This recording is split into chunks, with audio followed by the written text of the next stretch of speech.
Yo, what up? This is D Knight, and you're listening to the Pardon the Interaction podcast. My oh my, we've had so much going on. For starters, in case you missed it, we've got a new addition to the Pardon Pie family, Tara Dublin. Make sure you go follow her on Twitter at Tara Dublin Rocks. Also, pick up a copy of her book while you're at it. Make her day, The Sound of Settling. A very fun and interesting read compared to the things we talk about on this podcast.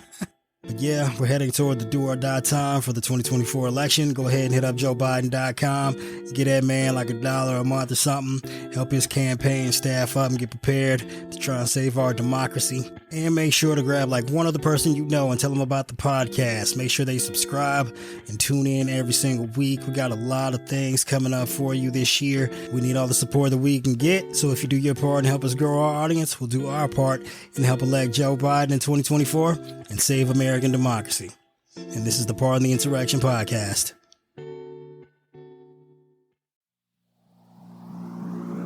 One, two, three, four. Girl, would you like me to regale you with the story of how the Secret Service showed up at my door? I would love to hear that story. All right, folks. So 2020, in the months before the election, I imagine you at least one would think, given the contentious situation with Trump and Biden, that the Secret Service would be on the lookout for potential untoward activities as it pertains to attacks on either candidate. And I made a tweet, as I am wont to do on the Twitter, about how I can't wait until election day to smoke the Trump administration. Right, which might seem like some kind of potentially violent threat towards Trump or administration officials. But if you're if you're familiar with my Twitter feed, you will see my ever-changing screen name of I smoked whatever random news item of the day or of the week. Right, so obviously, one could take from that I either intend to physically accost or harm Trump or his administration in some way, or a more sensible interpretation of that tweet would be that I plan to change my screen name to I smoked the Trump administration on election day because we won by voting. Yeah, so I'm at work one day, and I show up to my place. I'm like, oh, there's this thing hanging from the door. It's like, oh, that's interesting. What might this be? And it's a fucking note, and it's from the Secret Service. And it's like, oh, please get in contact with me immediately. At the time, I'm like, damn, I have no idea what the fuck this is for. I wonder what this is about. So I'm like, oh shit, shit's about to go down. Like, what the fuck? Trump's out here sending the Secret Service to harass people that he doesn't like on Twitter. Oh, great. All right, so I take the card, I call the guy, I finally get in contact with him. I'm like, all right, we're about to have it out. And he's like, oh yeah, how are you doing today, sir? Just want to, and he's, it's actually funny because you're like, oh, a Secret Service agent. You're like, oh, this is law enforcement official, right? You think he'd be rather stern or whatnot, but he's actually kind of timid. And I'm wondering what the issue is. And he's like, I just wanted to, talk to you about why I had to come and pay you a visit.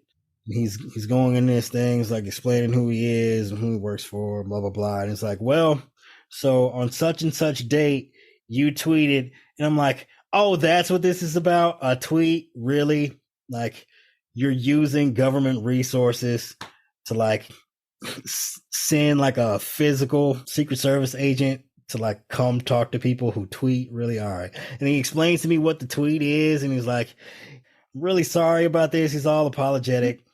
He's like, sorry I even have to talk to you about this, but it's just how we do things. We have rules. Anything that seems, potentially threatening, we have to flag it and we'll run it down. It's just a process. So, Last time you said they were waterboarding you. Well, that's not the case. So he's like, yeah, look, just we usually have a routine, have you sign off on some paperwork, And we usually do, we talk to a couple references just to make sure you're, stable. And then he's like talking to me about like how they had some other incidents and some other people where they show up and you're like, oh, these fucking people are crazy, or some guy, who's threatening, take a gun and shoot the president or whatever. And like, they gotta go hunt down stuff like that. And then there's situations like this. And the guy, I actually felt sorry for the guy. And what I imagine they have is like some automated AI program that just like it combs over social media, and like the shit that gets flagged, it goes to a desk. It's probably some automatic process. Once it ends up on someone's desk, they have to run it down. So this poor guy, like, he knows he's wasting his fucking time with me. So, and it's not like I wouldn't say I'm like the most affluent ever. I live in a decent part of town.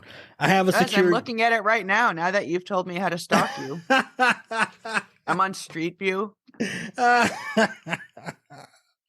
Look, my building even has a security guard, so he's probably like thinking, he's looking at my profile picture on the Twitter and he's like, oh, I know what kind of guy this is. It's like, has, some preconceived notion about what he's going to show up to. And then he gets here and he's like, oh, this is different. It's like, oh, it's security. Oh, he lives in like basically a fucking condo. It's like, oh, this is not what I thought it was. And then like he calls me. I'm not saying I'm the most eloquent person ever, but like I'm not a total fucking moron, or at least I I pretend as though I'm not. I do a good job, I think. Yes. I was going to leave you hanging, but thanks, Carol. I appreciate your support. Would have my back. I'm busy stalking you. All right. Yeah. Look, I think I do have a tree outside the window. So if I peek out there and I think I see someone in it, I'll know it's you. I'm just looking at Google Map. Jeez. Yes. I'm going to come by, and I wasn't going to tell you for some weird reason. All right. It's nice to have a woman being creepy for a change, because it's usually dudes. Anyway, yeah, long story short, Secret Service guy's like, man, I'm sorry about this. I'm like, you seem very bright and intelligent and insightful and whatnot. Have you ever thought about joining law enforcement? Would you be interested in a job? So like by the end of the whole thing, like, dude is offering me a job. And like, hey, do you have a college degree? Would you like to come join the... No, I don't want to join no fucking Secret Service, especially if Trump is president. But... Yeah, you would have died of COVID. Now, I bring that up also to say that, like, given that we know that the Secret Service, at the very least, if not the FBI and other law enforcement agencies, monitor social media, like, if they show up at my door, they really don't have any excuse whatsoever for not knowing that January 6th was going to happen in advance, because they planned it on the fucking internet. Yeah, it was pretty public. Yeah, pretty public information. I mean, yeah, they definitely should have known. Yep. I mean, some of the stuff I saw on the internet didn't happen, but a lot of it did.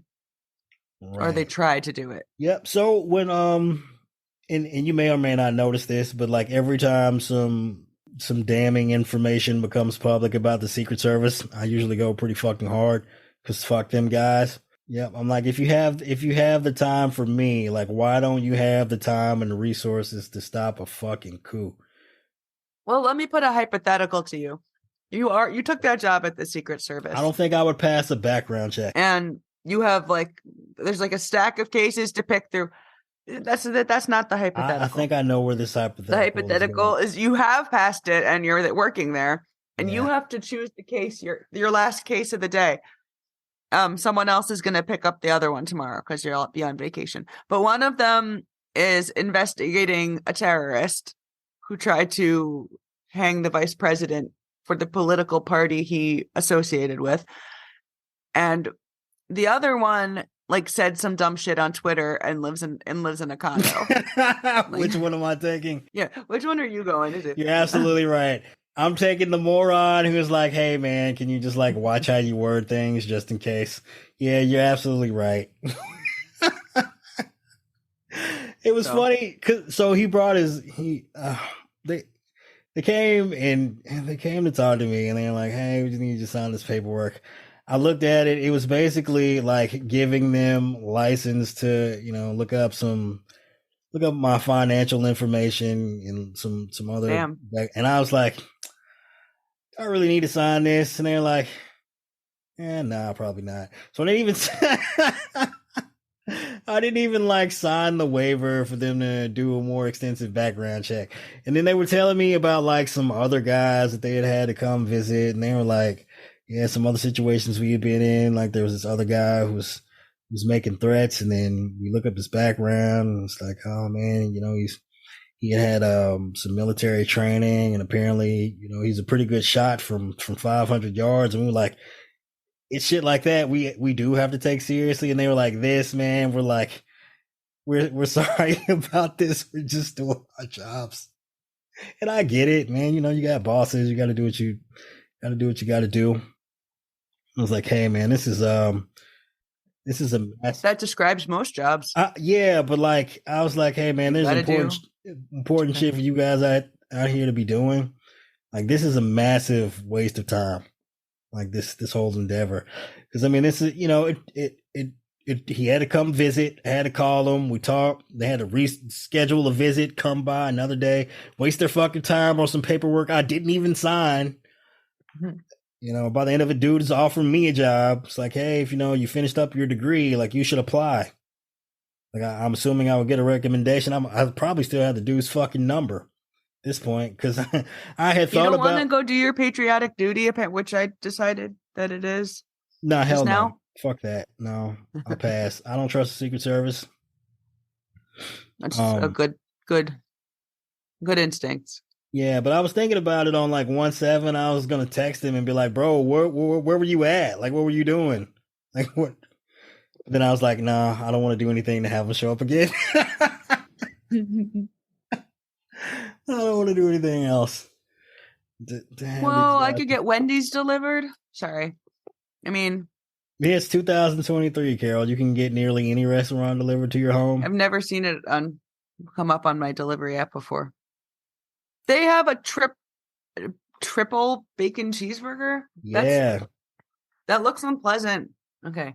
How would you get that in your mouth? Well, Carol, I'm sure you could find a way. It's like, well, yeah, just like how you get anything that's really too big in your mouth, just fucking squash it. I don't know where this is going. Like, what are we still talking about? A triple burger or? Anyway, I thought maybe yeah. Not. I don't know about putting gigantic things in my mouth. That's not my expertise. See, I was gonna make it sound sexy, and then I would gesture like this and say squash it, and you would say because you don't like when people ruin your burgers. All right, so what other fun news topics would you like to talk about here this evening, Carol? I don't think we've talked too much about Bolsonaro, his hospital vacation, one of many, and the coup he was avoiding being present for. He wasn't avoiding the coup. He's been, I'm sure, intricately involved this whole time. He was just, as far as I can tell. Well, I guess I should give the background. Did you already mention that Bolsonaro supporters in Brazil swarmed the Congress, the Supreme Court, and the presidential palace in Brasilia? Yeah, they pulled their own 1-6 in Brazil. So thousands of Bolsonaro lackeys, they stormed the legislative capital, and ended up also running amok in the Supreme Court. And is it the presidential palace? Yes. Loosely referred to as. Yeah, they just went buck wild bananas. They even had their own shaman. they had their own QAnon shaman with like the the full regalia.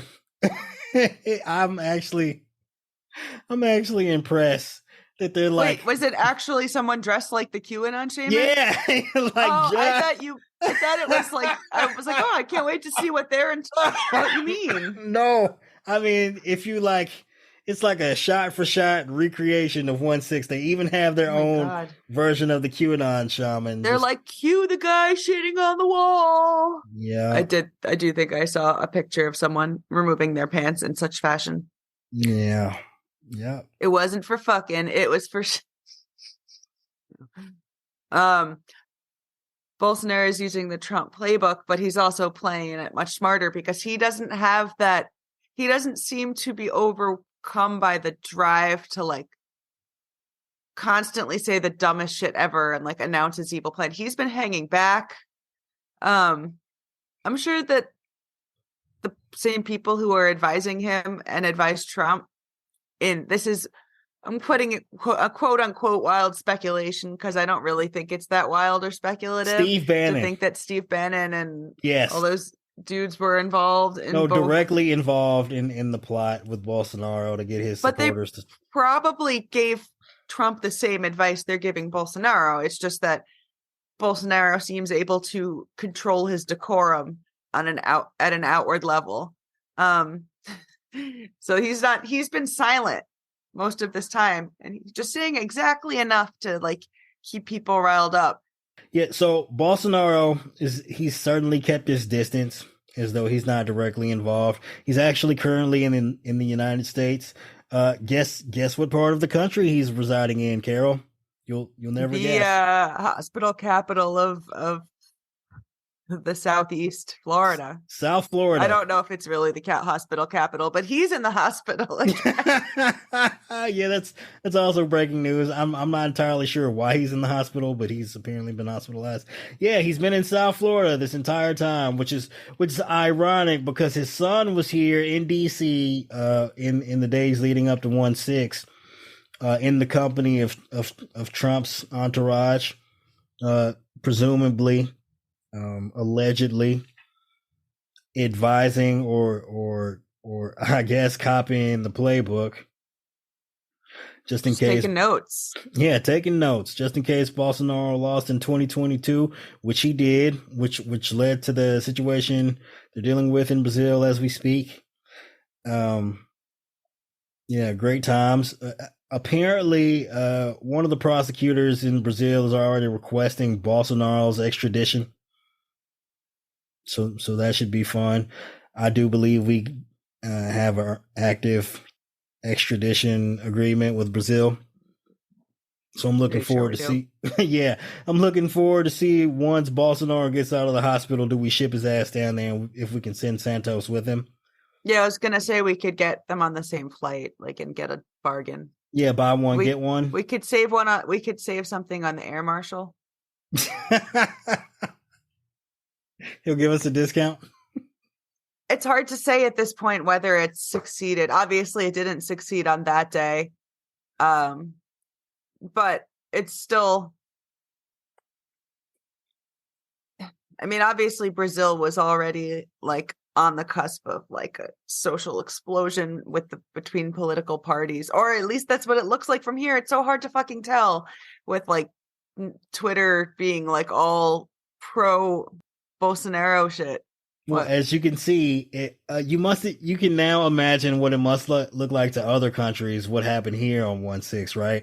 It's so difficult to delineate between fact and misinformation and like the actual, I guess, like on the ground situation. Like it's just impossible to tell.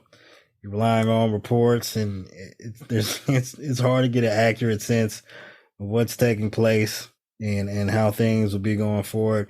But much like our experience here, I mean, it seems like law enforcement presumptively should have had, a reasonable forewarning, but didn't seem to be prepared when the actual attack took place. Unlike our 1/6 experience here, I don't think there was anything these people could do that would get Bolsonaro back in power. Like, it was I'm not saying they absolutely had 1-6 planned out in such a way that it could have been successful, but there was a path. Like, to stop the transfer of power, they could have ended up in a situation where, because Biden's electors hadn't been certified, he'd fallen short in electoral college, and then there's a whole process that they would have went about to send the vote back to states, and state legislatures would have made the decision. But I don't think they had a similar set of. I mean, they waited too long. Basically, if they were going to, can't wait until the new guy's already in power. Yeah, that's the thing, right? The type of coup Trump waged while he was in power was against a different branch to, stop the transfer of power. Like in Brazil, Lula's already he's already taken office, but it's too late unless you're going to get like the military on your side and have them arrest. I don't know what the plan was there. It's a stupid coup. It's even stupider than ours. It's even dumber. Yeah, but like the damage is done, and people. I mean, there's obviously a ton of people there who are upset. But again, maybe not. I did then start reading things that like ads paying people to take an all expense paid trip to Brasilia to come to these protests. Man, it's like it's the same shit they pulled here. It's they literally just copied the playbook, huh? So like maybe my impressions are totally wrong, and like it's not a huge population of Brazilians who are like staunchly pro Bolsonaro, and I don't know. Well, was it a huge population of Americans who were staunchly pro Trump on 1-6 who were like willing to? No, it was a couple thousand morons out of, hundreds of millions of people, but it only takes a few thousand to make a gigantic mess of things. Yeah. It's just one thing we had then was like what I call old Twitter old versus Twitter. The new Twitter. When I like look up anything about Brazil, it's obviously amplifying pro Bolsonaro voices. I can't even tell if they're real people. Right. Well, that was a problem pre-Musk, but it's been exacerbated. For sure. And obviously, the people who Elon's been hanging around with have whispered in his ear about the moderation policies when it comes to Brazil. Like, I mean, it's obvious. It's like, hey, we're not dumb. We see the okie doke here, sir. Yeah, happy times. Speaking of 1-6, last week we had our 2-year anniversary of the matter. That was also the day that Mike Rogers tried to choke Matt Gaetz. So it was like, oh, we're seeing members of Congress attack each other yet again on 2-year anniversary. It's a symmetry. Seems fitting. Yeah, they can't even get along on their anniversary. It's so sad. I mean, I think about this all the time. I'm like, what must it be like for a member of Congress who was in the Capitol that day to like come to work with your coworkers every day for 2 years after they tried to have you killed? Like, how do you even do your job, right? Like, I know we all compartmentalize, but like, I don't know if I could do that one. Of all the people who should want to choke Matt Gaetz, you would think it would be Democrats, right? It's like, payback. You deserve this shit. You try to have us killed. Like, turnabout is fair play. I don't know if I personally could do the job at this point. Like, if I was a Democrat who had been there on that day, I wasn't there, and I'm still traumatized, right? If you're listening to this, I would imagine that after going through 4 years of a Trump administration where it could seemingly go all off the rails at any point, a contentious election that, who knows what the consequences might have been had things gone the other way, a multi-year pandemic where 1 million plus Americans were just wiped off the face of the earth like a Marvel movie, a Thanos snap, a coup, our entire legislative branch nearly subjected to a horrible death. It's been a rough go of it here. And if you're not okay, after going through all those traumatic experiences, I just want to tell you, you're not alone. You're not the only one. Like, yeah, I sound all perky and jovial and try to handle this shit with like I don't know. I try to tackle it with a sense of humor to help make it more digestible. But it's been some exhausting shit. Yeah, because this isn't just a news podcast. This is also a support group. Yeah. Hey, look, for me, We're fucked up. Thanks, Carol. That's a good way to put it. To some degree, yeah, this podcast is definitely therapy to help me work out my issues dealing with all of this. It's a lot. It's utter insanity. It's utter insanity. Every day, every week, for weeks on end, month after month, year after year. Like it's a lot to swallow, and it gets exhausting. I'm sure I'm not the only one who's been emotionally taxed by all this.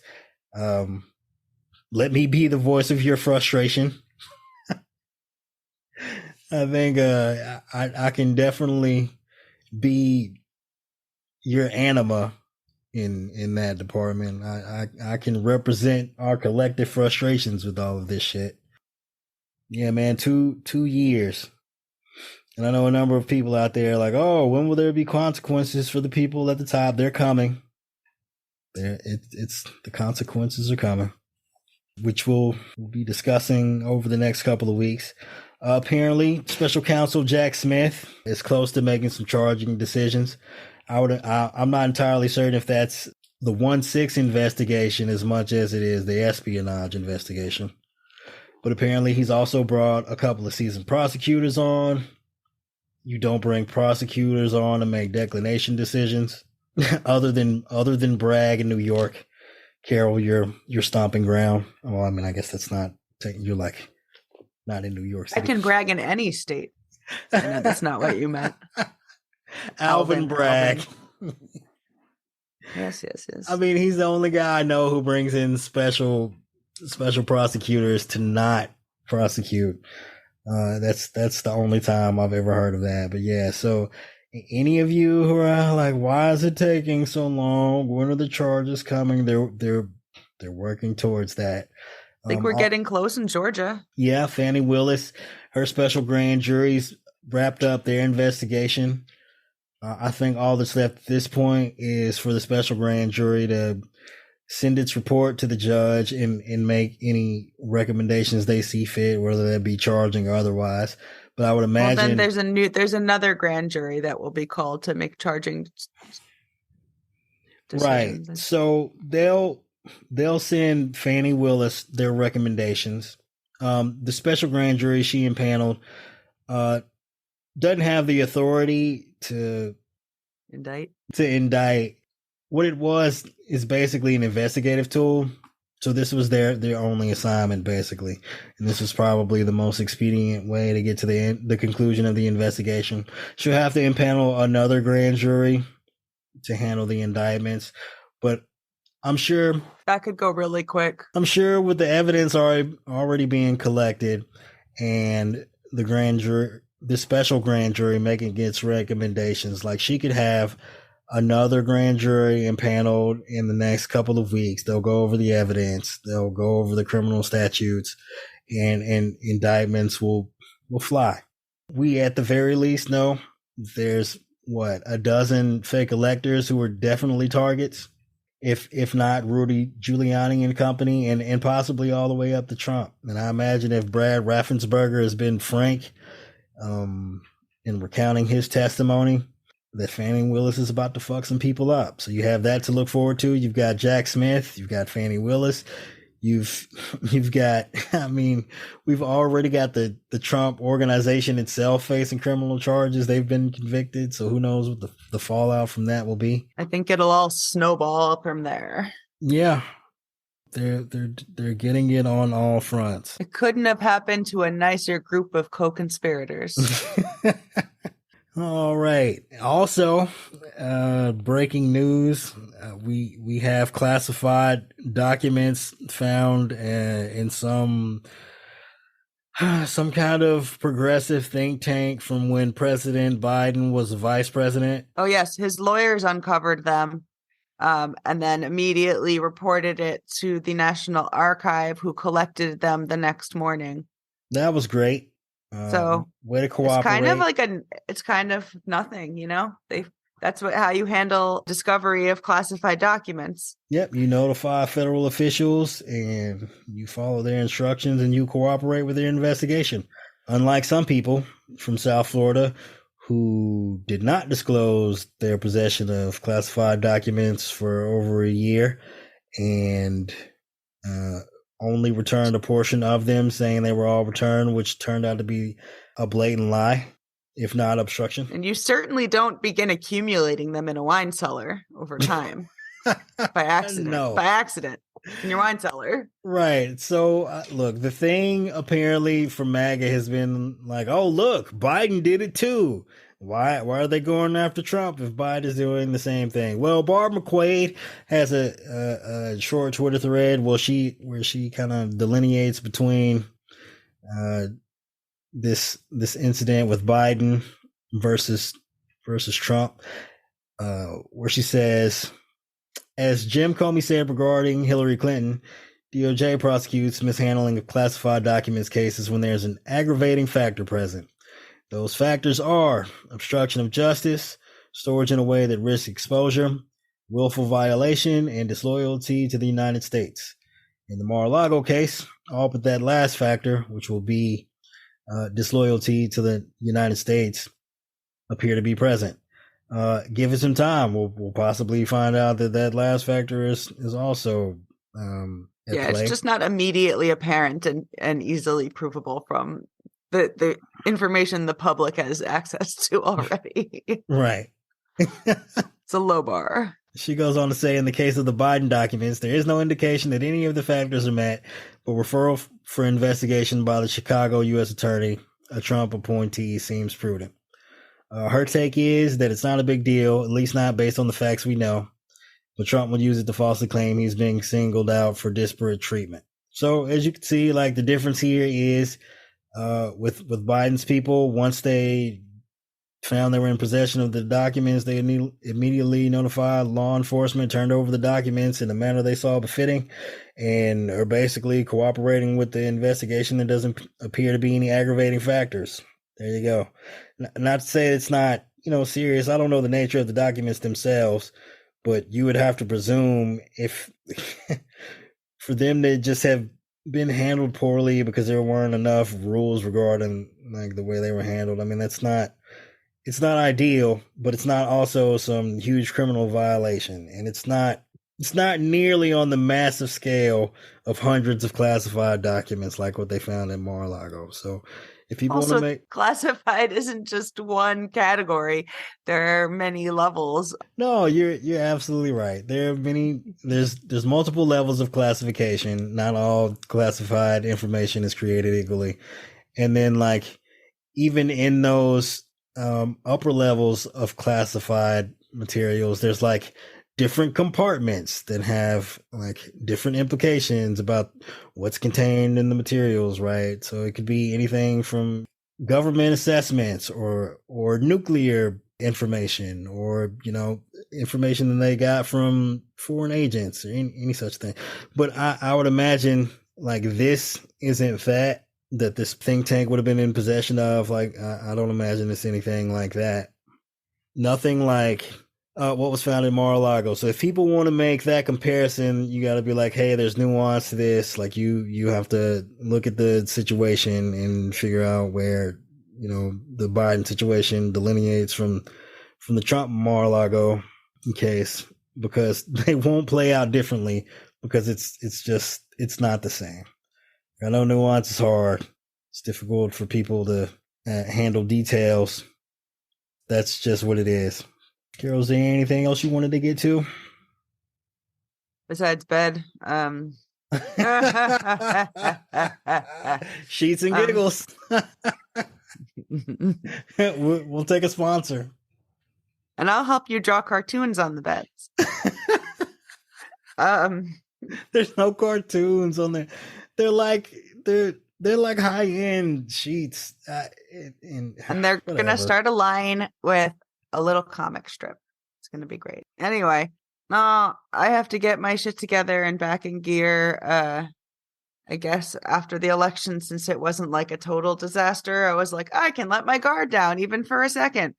But yeah, apparently not. I guess it's time to refocus. I'm not exactly sure how, but I will let you know. Well, I hope you had a wonderful, refreshing vacation to just recoup and recharge your batteries. Indeed. Yeah. I was just weighing, if shit hits the fan, which European city am I going to try to hide out in? None, because they won't be good there either if the shit hits the fan here. Well, I think you might want to avoid Italy. Apparently, Bolsonaro and his kid are trying to get citizenship there. If not, I imagine they'll be seeking asylum. So they don't get extradited. Oh, man. I was like, I could probably seek it. I was thinking of seeking citizenship in Italy. Oh, yeah. Just thought I'd warn you. Italy's probably off the table. You might want to stay away from England or Great Britain. You see they're going through their issues. Yeah, but I still might get that citizenship because then I'd have EU citizenship. Oh yeah, fair enough. I don't know if France is an option. No, I think that if the US ever really fell to fascism full scale, like where would be safe? Yeah, that's the problem, right? If you had the force of the US military, like, let's not get there. I feel like our European allies are probably hanging by a thread based on how things go here.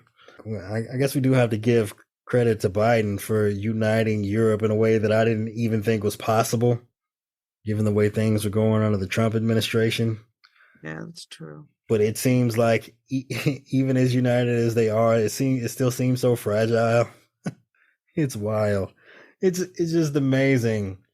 100 years of history of America and Europe being basically, or at least, Western Europe being united in pro-democracy, and it could just all go up in smoke at any time now because of right-wing nut jobs. It's crazy. Crazy. All right, I guess we'll do the usual routine here, the closing. Oh, you know what? Actually, I'd like to introduce a brand new segment. Woo! I think I'd like to call it the Sports Ball Minute of the Week. Where I give my sports ball opinion. I'm no Stephen A. Smith or anything, but I can do all right. Yeah, so Kara, you can just sit this one out. I know you're not a huge sports ball fan. You know what? As we speak, I do believe there's a college football national championship going on.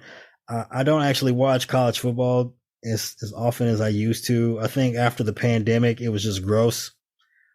Watching, basically these kids be exploited with no pay, since the beginning of the pandemic. The rules changed. They can actually at least receive pay now. The schools don't pay them, but they're able to, at the very least, sign up for licensing deals. So there's that. But yeah, anyway, yep. Georgia appears to have smoked TCU, stomped them out 65-7. So yeah, go SEC. Anyway, I'm more of a fan of professional football, and I'd just like to point out the playoffs are starting here soon. Everyone wants to give their Super Bowl pick, so I guess I'll give mine.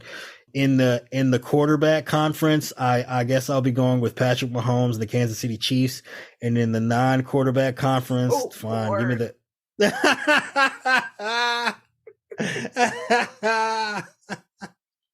in the non-quarterback conference, give me the Eagles, I guess. I'll do.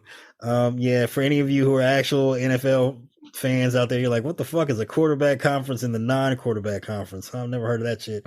Yeah, that would be the AFC, where all the good quarterbacks are, versus the NFC, where you've got like the likes of Brock Purdy and Geno Smith. Oh, you know what? Someone asked me earlier this year, like, oh, what are your thoughts on what are your thoughts on Seattle Seahawks and the possibilities? And I was like, well, Geno Smith is your quarterback, so that's probably the end of your season. And now they've made the playoffs.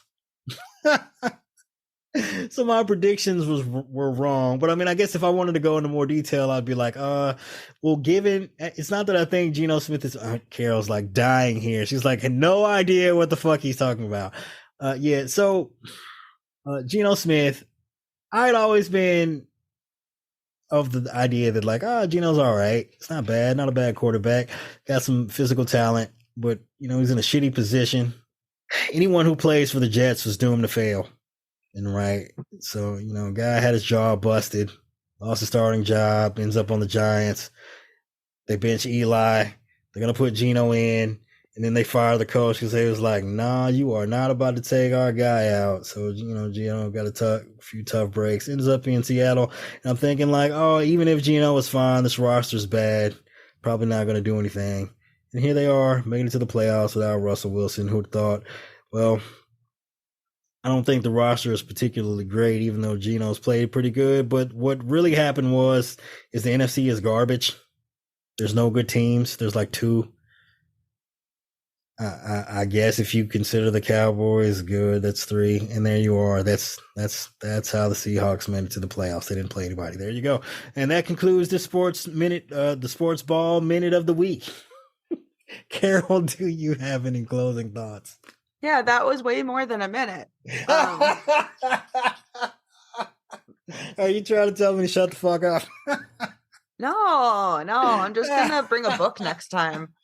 I'm just kidding. But reading a book could help me. Though. I'm gonna time it. I should read more, like the report. So my closing thought is I'm totally gonna read some of the report for next time. Yeah. Good luck. And after, I just have to print it out because as previously mentioned, my dog ate it. I suggest you probably just stick with the executive summary. It gets into enough detail. The plus I watched most of the hearings and am a co-host on a podcast about them. That's totally fair. I don't know how good of a job we do actually covering the information that was in the hearings, but yeah.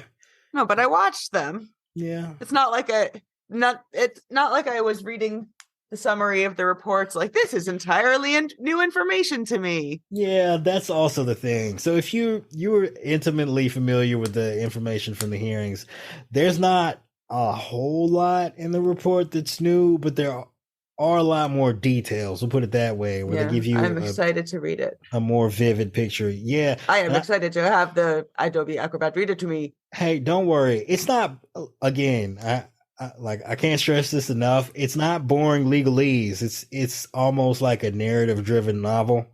Like but there's a lot of information and a lot of detail in there.